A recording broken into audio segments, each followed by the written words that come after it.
Assalamualaikum warahmatullahi wabarakatuh. Nama saya Wisara Banyukena dari kelas 9 Ki Hajar Dewantara. Hari ini saya akan menjelaskan bab Al-Saidu sebagai bagian dari ujian praktik Islamik. Bab Al-Saidu adalah bab di mana kita akan membahas tentang penyembelihan hewan.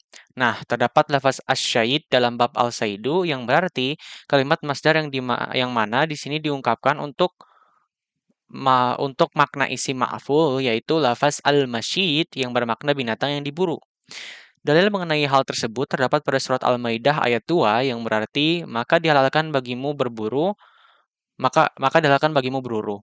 Allah Subhanahu wa taala juga berfirman mengenai binatang yang disembelih yang memiliki arti kecuali yang sempat kalian disembelih. Firman tersebut merupakan pengecualian dari hewan yang haram dimakan, yang dimana itu semua akan halal jika disembelih atas nama Allah Subhanahu wa taala.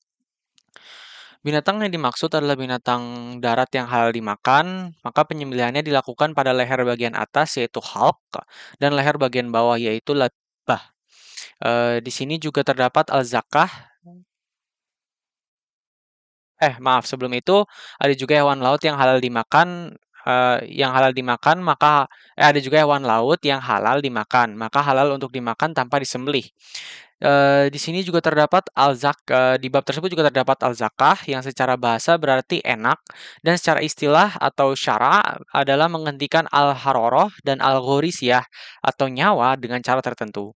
Untuk binatang yang susah untuk disembelih seperti kambing dan unta, maka penyembelihannya boleh dengan cara akruhu atau melukainya.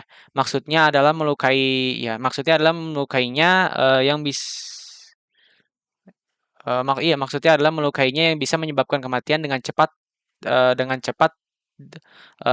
tempat melukainya juga harus mudah dilukai. Setelah itu ada 4 perkara dalam kesempurnaan penyembelihan, yaitu yang pertama, memotong al-hulqum, yaitu otot jalur keluar masuknya nafas. Yang kedua, memotong al-mari'a, yaitu otot jalur makanan dan minuman dari leher hingga lambung. Nah, al-mari terletak di bawah al-hulqum. Pemotongan mereka harus secara sekaligus dan tidak tersisa apapun. Jika ada yang tidak sesuai, maka hukum binatang yang disembelih adalah haram. Yang ketiga dan keempat adalah memotong al-wadajain, yaitu dua otot yang berada di lipatan leher yang meliputi al-hulqum. Nah, ada dua hal penting dalam perkara di atas. Eee, dalam perkara di atas yang tadi disebutkan, yaitu memotong al-hulqum dan al-mari saja tanpa memotong al-wadajain itu dibolehkan karena mustahab, yaitu mustahab itu artinya karena Nabi pernah melakukannya beberapa kali. Dan juga tidak disunahkan untuk memotong bagian di balik al-wadajain. Nah, untuk menyembelih alat yang diperbolehkan adalah